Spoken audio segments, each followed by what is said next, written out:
यदि हम भारत के इतिहास को पलटकर देखें तो हम पाएंगे कि हमारा इतिहास बलिदान, साहस और शौर्य की कहानियों से भरा पड़ा है। हमारे इतिहास में ना जाने ऐसे कितने शासक रहे हैं जिन्होंने अपने परिवार के खातिर सब कुछ बलिदान कर दिया। आज की हमारी कहानी ऐसी ही एक कहानी है।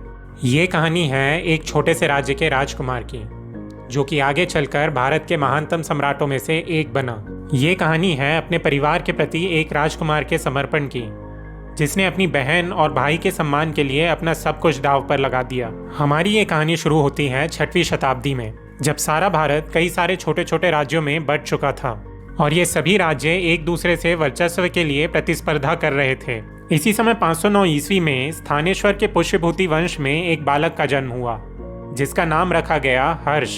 हर्ष के पिता थे प्रभाकर वर्धन, जो कि अपने समय के एक बहुत शक्तिशाली राजा थे, जिन्होंने हूण आक्रमणकारियों को हराया था। हर्ष के एक बड़े भाई थे जिनका नाम था राज्यवर्धन, और उनकी एक बहन भी थी जिनका नाम था राज्यश्री। द्वितीय पुत्र होने के कारण हर्षवर्धन रीतियों के अनुसार कभी सिंहासन के हकदार नहीं थे और ना ही उन्हें कभी राजा बनने की लालसा थी।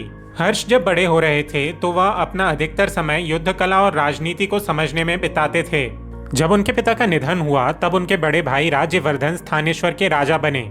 हर्ष की बहन राज्यश्री का विवाह कान्यकुब्ज के राजा ग्रहवर्मन से हुआ था, और कान्यकुब्ज, जिसे आज हम कन्नौज के नाम से जानते हैं, उस समय भारत के सबसे वैभवशाली राज्यों में से एक था।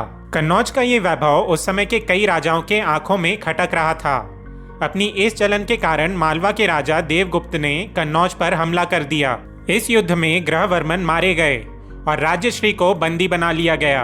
अपनी बहन की रक्षा करने और अपने जीजा की हत्या का बदला लेने के लिए राज्यवर्धन ने मालवा की ओर कूच की, पर उन्हें क्या पता था कि उनका सामना करने के लिए शत्रु ने क्या कर रखा था। जब राज्यवर्धन मालवा की ओर बढ़ रहे थे, उसी समय उन पर अचानक से मालवा और बंगाल दोनों की सेना ने एक साथ हमला कर दिया। बंगाल का राजा शशांक भी मालवा से मिला हुआ था, और ऐसा धोखा कर देवगुप्त और शशांक राज्यवर्धन को मारने में सफल रहे। स्थानेश्वर इस हार के बाद काफी कमजोर पड़ गया, और इसी समय मात्र 16 वर्ष की आयु में राज तिलक हुआ हर्षवर्धन का। आखिर किसने ही भापा होगा इस बात को कि ये 16 वर्ष का बच्चा आगे चलकर भारत का महानतम सम्राट बनेगा।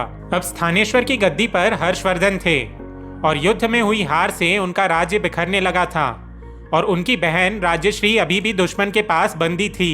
अपनी बहन को दुश्मन के चंगुल से छुड़ाना हर्षवर्धन की पहली प्राथमिकता थी, पर इसके लिए उन्हें अपने राज्य को फिर से संगठित करना था और अपनी प्रजा को विश्वास दिलाना था कि स्थानेश्वर की सेना अभी भी मालवा और बंगाल को एक साथ हराने की शक्ति रखती है। अपने असाधारण कूटनीतिक कौशल से हर्षवर्धन ऐसा करने में सफल भी होते हैं। मालवा के राजा देवगुप्त, जिन्होंने कन्नौज पर हमला कर वहां के राजा ग्रहवर्मन की हत्या की थी और राज्यश्री को बंदी बनाया था, को हर्ष ने अपनी पहली प्राथमिकता बनाया। हर्ष की सेना स्थानेश्वर से मालवा तक 800 किलोमीटर का सफर तय करते हुए देवगुप्त के किले तक पहुंची। देवगुप्त को लगा था कि एक 16 वर्षीय लड़का उसे पराजित नहीं कर पाएगा, लेकिन हर्षवर्धन ने अपनी युद्ध कला और नेतृत्व क्षमता से मालवा की सेना को चकित कर दिया। उनका हमला सुनियोजित था। उन्होंने अपने सैनिकों को 3 दिशाओं से भेजा, जिससे देवगुप्त की सेना घिर गई। हर्ष की सेना ने देवगुप्त की ताकतवर सेना को न केवल पराजित किया, बल्कि पूरी तरह खत्म कर दिया। देवगुप्त को बंदी बनाया गया और न्याय के कटघरे में लाया गया। कहा जाता है कि इस विजय के बाद हर्ष ने कन्नौज पर अपने अधिकार को स्थापित किया। देवगुप्त की पराजय के बाद हर्ष का अगला लक्ष्य था बंगाल का राजा शशांक, जिसने राज्यवर्धन को धोखे से मारा था। अब हर्ष की आंखों में खटकने लगा, लेकिन बंगाल तक पहुंचना और शशांक की शक्तिशाली सेना का सामना करना आसान नहीं था। हर्ष अपनी सेना को नदियों, जंगलों और पहाड़ियों के रास्ते बंगाल तक ले गए। उनकी रणनीति शशांक को उसकी राजधानी में घेरने की थी। शशांक ने अपने किले की दीवारों के भीतर से युद्ध लड़ने की योजना बनाई थी, लेकिन हर्ष ने अपनी सेना को 2 हिस्सों में बांटते हुए शशांक को चारों ओर से घेर लिया। एक तरफ से उन्होंने शशांक की आपूर्ति लाइनों को काट दिया और दूसरी तरफ लगातार हमले करते रहे। कहा जाता है कि इस युद्ध में शशांक को भारी नुकसान हुआ। हालांकि वह किसी तरह बचकर भागने में सफल रहा, लेकिन उसकी शक्ति पूरी तरह खत्म हो गई। बंगाल के बड़े हिस्से पर हर्ष ने अपना अधिकार स्थापित कर लिया। बंगाल और मालवा के युद्धों के बाद हर्ष ने अपनी बहन राज्यश्री को जंगल से सुरक्षित बाहर निकाला। यह केवल उनके परिवार के पुनर्मिलन का समय नहीं था, बल्कि हर्ष की महान विजय यात्रा का प्रारंभ भी था। 606 ईस्वी में हर्षवर्धन ने स्थानेश्वर और कन्नौज के राजा के रूप में गद्दी संभाली।